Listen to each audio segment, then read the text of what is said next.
तो पाकिस्तान के खिलाफ ऑपरेशन सिंदूर लगातार जारी है। लाहौर से लेकर कराची तक की जो खबरें सामने आ रही है कि पाकिस्तान को भारी नुकसान भारतीय सेना की तरफ से पहुंचाया जा रहा है। इस बीच हमारे साथ पल्लवी श्रीवास्तव हमारी संवाददाता जुड़ गए दिल्ली से ताजा जानकारी के साथ।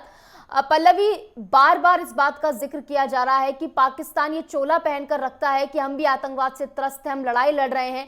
क्या फर्क है इन आतंकवादियों और पाकिस्तान में? दोनों ही रिहायशी इलाकों को टारगेट करते हैं। 15 शहरों को टारगेट इससे पहले किया गया, नेस्तनाबूद कर दिया गया। एक बार फिर से रिहायशी इलाकों को, जयपुर को टारगेट किया गया, जम्मू कश्मीर यूनिवर्सिटी को टारगेट किया गया। पाकिस्तान जो चोला पहनकर रखता है, कहीं ना कहीं कल रात वो उतरा है और भारतीय सेना ने मुंहतोड़ जवाब दिया है पाकिस्तान को। देखिए निशु, जिस प्रकार से पाकिस्तान चोला पहन के रखता है कि हम जितने भी आतंकवाद है हम उनके खिलाफ है, इससे स्पष्ट होता है कि वो लगातार जो आम नागरिकों पे हमला करता हुआ दिखाई दे रहा है। क्योंकि भारत ने अगर हमला किया भी था तो उनके 9 ऐसी जगह पे किया था जहां पे आतंकवाद का पैदा होता है। पर जो पाकिस्तान की तरफ से वार किया जा रहा है वो जो सीमा क्षेत्र है उन सभी चीजों पे वार किया जा रहा है। तो इससे स्पष्ट देखा जा सकता है कि जो पाकिस्तान है वो खुद आतंकवाद को पैदा करता है। क्योंकि जब उनका एक आतंकी मरा था तो उसमें जिस प्रकार से जितने भी सेना के लोग हैं, साथ में ही जो उनके प्रमुख है, वो सभी लोग वहां पे उसके मृत्यु के लिए जो खड़े हुए थे, उनके अंतिम संस्कार के लिए जो सभी खड़े हुए थे, इससे स्पष्ट देखा जा सकता है कि एक आतंकवादी के खिलाफ ये लोग वहां पे खड़े हुए थे। तो इससे देखा जा सकता है नीतू की बस ये एक बात कहना है पाकिस्तान को, अपने आप को कहीं ना कहीं बचाने के लिए और एक तरीके से चोला भी पहनने के लिए कहा जा सकता है कि पाकिस्तान झूठ बोलता है। वो खुद आतंकवादियों को पनाह देता है और खुद उनसे कहता है कि आप हमला करिए। इससे स्पष्ट देखा जा सकता है क्योंकि लगातार जिस प्रकार से वो आम नागरिकों के हमला करते हुए जा रहा है, तो इन सभी चीजों से देखा जा सकता है। साथ ही अगर बात करते चले, लगातार जो ताबड़तोड़ फायरिंग की जा रही है तो भारत भी कहीं पीछे नहीं दिखाई दे रहा है। भारत भी उनकी कई ऐसी मिसाइलें हैं जिसको गिरा चुका है। साथ में आज जिस प्रकार से दिल्ली में उच्च स्तरीय बैठक होने वाली है राजनाथ सिंह से, और वहीं बात करते चले जो सीडीएस के प्रमुख होंगे तीनों सेना के, वो सभी लोग वहां पे बैठे होंगे, आगे की रणनीति बनाएंगे कि आखिर क्या कुछ किया जाए। क्योंकि भारत लगातार जो है वो पाकिस्तान से जीतती हुई दिखा रही है, चाहे उसके कितने भी फाइटर क्यों ना नजर आए। साथ में अगर बात करते चले निशु, अगर दिल्ली की सुरक्षा व्यवस्था की, तो दिल्ली की सुरक्षा व्यवस्था को और भी तैनात कर दिया गया है और इंडिया गेट जो भी मेन चीजें हैं वहां से लोगों को हटाया जा रहा है लगातार कि आप हटिए यहाँ से। और सुरक्षा व्यवस्था को दिल्ली में सबसे ज्यादा हाई अलर्ट पे रखा गया है क्योंकि लगातार यहाँ उच्च स्तरीय बैठक हो रही है, चाहे वो सीसीएस की बैठक हो, सर्वदलीय बैठक हो। इन सभी चीजों में हमारा जो भारत है अखंड और एकजुटता में दिखाई दे रहा है, और जो एकजुटता है उससे ही हम पाकिस्तान से जीत चुके हैं। क्योंकि जिस प्रकार से सर्वदलीय बैठक हुई, हमारे भारत की जो लोग हैं उनमें जोश दिखाई दे रहा है कि हम पाकिस्तान से लड़ सकते हैं। और पाकिस्तान एक छोटी ही जगह, अगर हम बात करें उत्तर प्रदेश की, तो उत्तर प्रदेश को अगर मिलाते हैं, उत्तर प्रदेश के बाद अगर उत्तराखंड को मिलाते हैं तो उतने ही पीपल्स हैं, पर हमारे पास जनता ज्यादा है। तो कहीं ना कहीं अब जिस प्रकार से हमारी जो भारत सरकार है वो एक्शन मोड में भी दिखाई दे रही है और उनका जो जवाब है वो देता हुआ दिखाई दे रहा है हमारे सीमा पर जितने लोग खड़े हैं।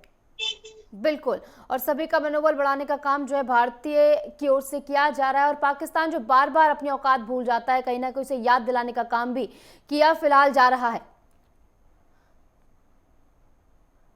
तो कुल मिलाकर देखिए, भारत जो है हर मोर्चे पर तैनात है। इस बीच हमारे साथ संजीव भी जुड़ गए हैं पुंछ से जानकारी के साथ। संजीव, पुंछ में इस समय क्या कुछ हालात बने हुए हैं? क्योंकि हमने देखा है कि पुंछ में सबसे ज्यादा गोलीबारी जो है पाकिस्तान की ओर से की जा रही है। फिलहाल क्या कुछ वहां पर हालात है?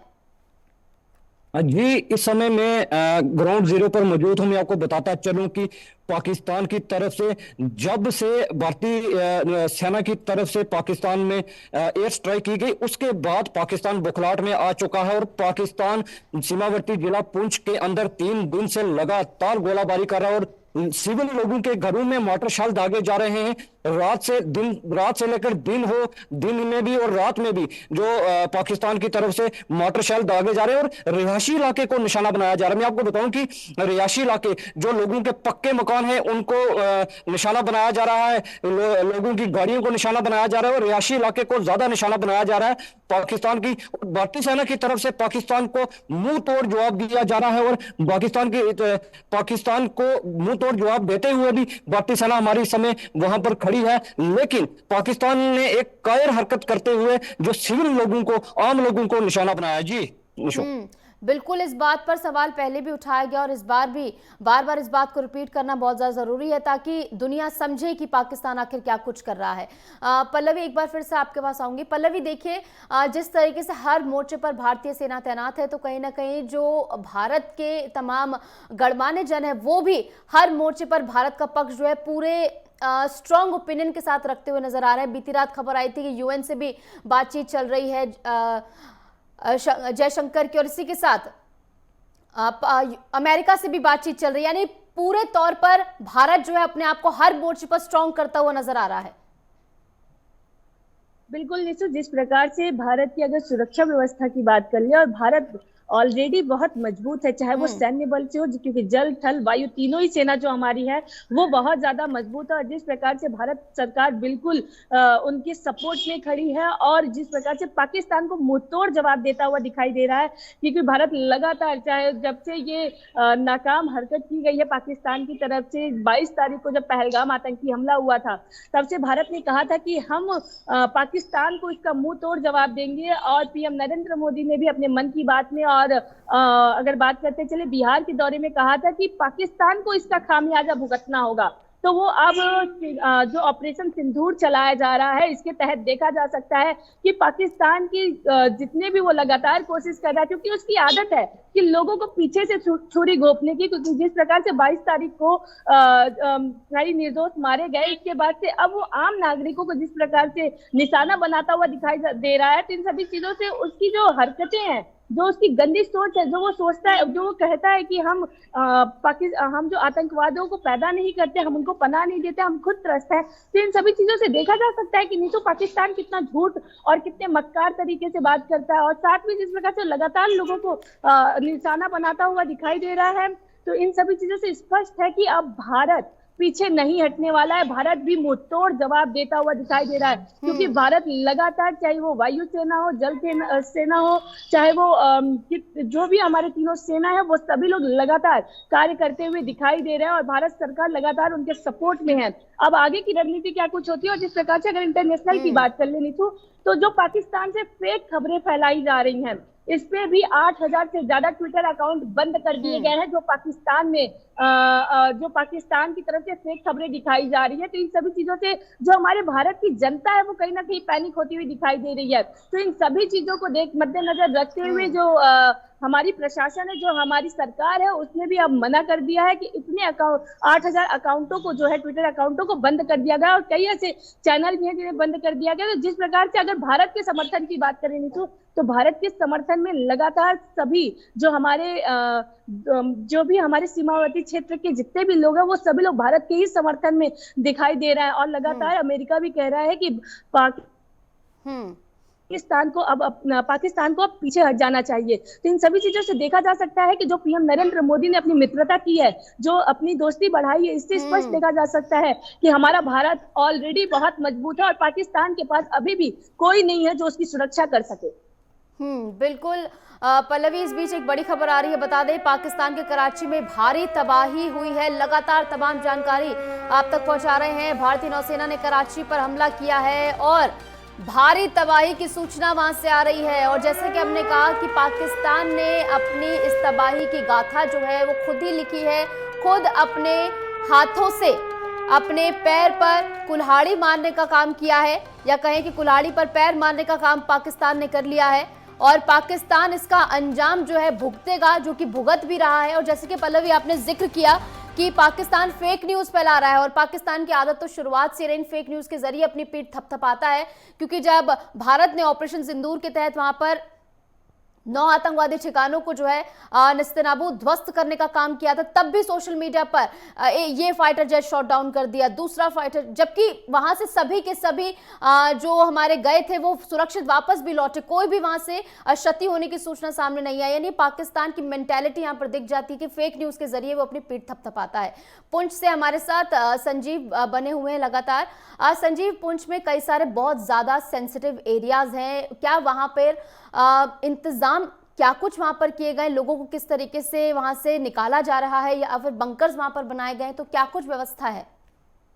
जी निशु, मैं आपको बताता चलूं कि हमने कुछ दिन पहले सीमावर्ती इलाके में रिपोर्टिंग की थी कि हमारी सरकार की तरफ से वहां पर लोगों को पक्के बंकर बना दिए गए हैं और उन बंकरों का फायदा उठाकर जो सीमावर्ती इलाके के रहने वाले लोग हैं वो अपने बंकरों के अंदर जाकर अपनी जान बचा रहे हैं। लेकिन इस बार पाकिस्तान की तरफ से बहुत बड़ी कायराना हरकत की गई है। पाकिस्तान ने रिहायशी इलाके को निशाना बनाना शुरू कर दिया है, ऐसे ऐसे गांवों को निशाना बनाना शुरू कर दिया है कि जहां पर आज तक गोलाबारी नहीं हुई। और उसके साथ साथ पाकिस्तान की तरफ से निशारा सेक्टर हो, राजौरी सेक्टर हो, वहां पर भी रात भर गोलाबारी की गई। हमारी भारतीय सेना की तरफ से भी मुंह तोड़ जवाब दिया गया। जनता वहां की जो है, वहां पर जो अपने जान बचाने के लिए कोई अपने घरों के अंदर है, कोई जो पक्के बंकर हैं वहां वहां पे है। और इस समय लोग डटे हुए हैं, भारतीय सेना के साथ कंधा से कंधा मिलाकर लोग खड़े हैं। जी शिनिशु।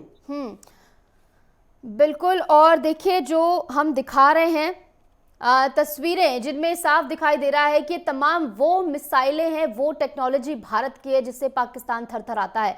इस बीच हमारे साथ हमारे मेहमान रक्षा विशेषज्ञ के तौर पर लेफ्टिनेंट जनरल संजय कुलकर्णी जुड़ गए हैं। सर, बहुत बहुत स्वागत है आपका नेटवर्क 10 पर।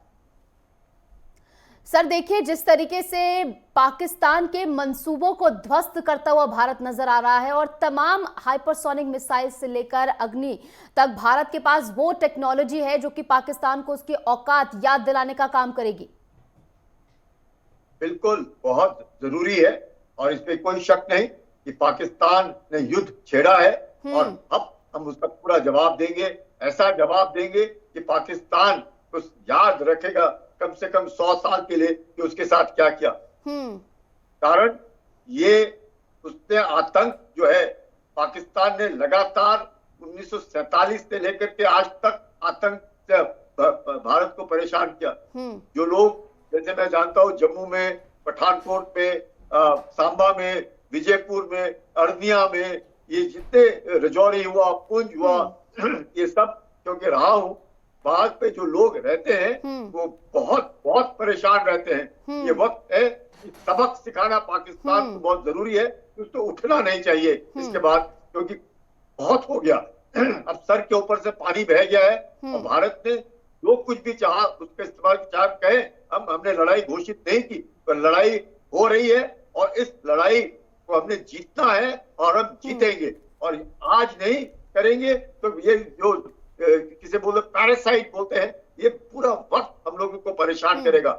यही वक्त है और इससे ज्यादा आप और क्या कर सकते हैं। हमारे पास जो है हम सब इस्तेमाल करेंगे। पाकिस्तान को जो करना है करे, जो इस्तेमाल करना है करे। पाकिस्तान को सबक सिखाने का वक्त आ गया है और अब और संजय जी, इस बात को समझना भी बहुत जरूरी है कि लड़ाई ये कोई छोटी लड़ाई नहीं है, एक लंबी लड़ाई है।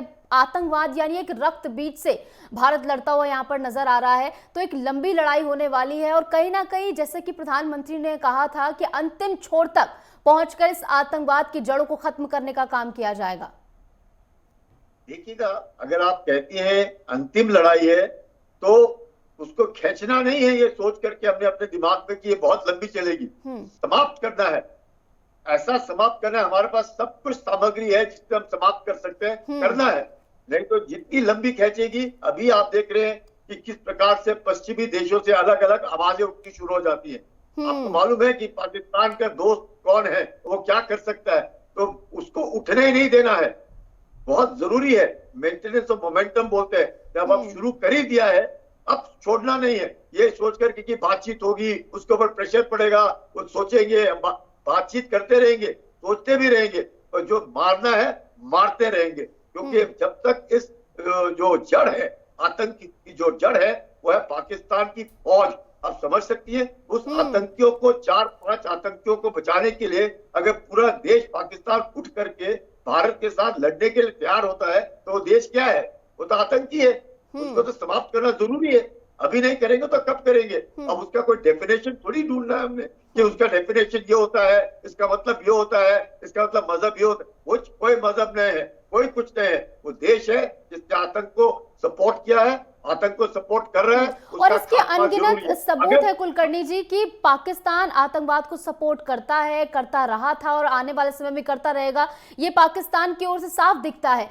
लेकिन सवाल ये उठता है कि क्या मेंटेलिटी है पाकिस्तान की, सेंस ऑफ डिनाइल में रहता है, प्रॉपर मैडनेस है कि हम नहीं करते हैं, प्रॉपर डिनाइल वो करता है कि हम पाकिस्तान जो है सपोर्ट नहीं करता है आतंकवाद को, लेकिन कितने सबूत हैं, क्या करें इस पाकिस्तान का? देखिएगा, नहीं तो ये हमारा आज के वक्त में तगड़ा नेतृत्व है। ये जो हम लोग डिप्लोमेसी में बातचीत करते हैं, शर्माते हैं बातचीत करने में, शर्माइएगा, किसी को ठेस नहीं पहुंचाइएगा। जरूरी है क्योंकि हम एक सोसाइटी में रहते हैं, तो जरूर अच्छा है कि सबके साथ अच्छा रहना चाहिए, पर हम अपने नहीं, अगर अपने बीच में भी ऐसे लोग हैं जिसको देश नहीं अपने से ज्यादा प्यार है, उनके ऊपर भी नजर निगरानी तेज रखो। लेकिन पाकिस्तान आज की तारीख में अब उसने और क्या इस्तेमाल करना है, उसने सभी तो इस्तेमाल कर दिया आपके बरखला। अब हमारी जिम्मेवारी है उसको ठिका। हम लोग जो कह रहे हैं कि वो आतंक इस्तेमाल करता है, आतंक इस्तेमाल कर रहा है, आतंक इस्तेमाल करता रहेगा, वो करता रहेगा नहीं होएगा, अब करता रहेगा नहीं, करता था, कर रहा है और अब समाप्त करना है, तब बात बनती है। जरूरी है हम लोगों को थोड़ी सी परेशानी, अब सारे देशवासी सैनिक हैं, अब डरना नहीं है, जो आगे लड़ रहा है वो लड़ेंगे पूरे, हम सब, हम सब अपना अपना कर्तव्य निभाना है, छोड़ना नहीं है। अब ये वक्त आ गया है और ऐसा सबक सिखाना है कि पाकिस्तान हमारा पड़ोसी है, पड़ोसी तो बदली हो नहीं सकता। अगर पड़ोसी ने सोच लिया है कि हमारे को उससे उन्नति नहीं करने देना है, और उसके साथ जो चीन है उसने भी सोच लिया कि पाकिस्तान को इस्तेमाल कर रहा है कि भारत को उन्नति नहीं करने देना है, तो हमने यकीन करना है कि उनकी सोच को भी हमने मारना है और उनको भी मारना है जो इस तरह की सोच रखते हैं। जब तक हम सब दृढ़ निश्चय ना कर ले कि आज है, हमारे पास पूरे औजार हैं, हमारे पास वो लीडरशिप है, हमारे पास एक बहुत प्रोफेशनल आर्म फोर्सेस है, बहुत नेतृत्व अच्छा है, बहुत तगड़ी फौज है। अगर अभी इस्तेमाल नहीं करेंगे क्यों, हम फौज लड़ने के लिए होती है और जरूरी नहीं कि हमने लड़ना है, लेकिन इसी के लिए होती है। इस तरह की जो भाषा पाकिस्तान बात करता है तो उसको सबक सिखाना जरूरी है। सर के ऊपर से कितनी देर तक जम्मू वाले या श्रीनगर वाले, रजौरी, पुंछ, पूरा वक्त पुरी में, अरनिया में, आपका आरएसपुरा में, सांबा में, विजयपुर में, क्या यही करते रहेंगे पूरी जिंदगी भर? बेचारे 47 से लेकर के आज तक परेशान। मैं देखता था अरनिया में जब मैं रहता था, बेचारे अपने खेती में नहीं जा सकते। ये हद हो गई। ये हमारा देश है, किसी की हिम्मत नहीं होनी कि हम लोगों को हाथ लगाने की। अगर हमने उस मकाम पर पहुंचना है, हम विश्व की तीसरी आर्थिक स्थिति बनेंगे, हम विश्व में अपना नाम कमाएंगे, तो ऐसे ये छोटे मोटे देश हम लोगों को आंख दिखाएंगे क्या? बिल्कुल नहीं। अब वक्त आ गया है, अब हमने छोड़ना नहीं है, नहीं तो। बिल्कुल। और पाकिस्तान की हालत अब ये है कि बलोच की तरफ से भी घिरता हुआ नजर आया, पूरे के पूरे कॉन्वॉय को बलोच जो है उड़ा देते हैं और पाकिस्तानी सैनिकों को लगातार मारने का काम कर रहे हैं। तो कहीं ना कहीं पाकिस्तान की हालत इस समय वो शायद खुद भी नहीं समझ पा रहा है कि क्या हो गई है। लगातार हर एक हालात पर नजर बनी हुई है। आप सभी हमारे साथ बने रहिए। फिलहाल इस बीच वक्त तो चला एक छोटे से ब्रेक का, ब्रेक के बाद फौरन हाजिर होते हैं।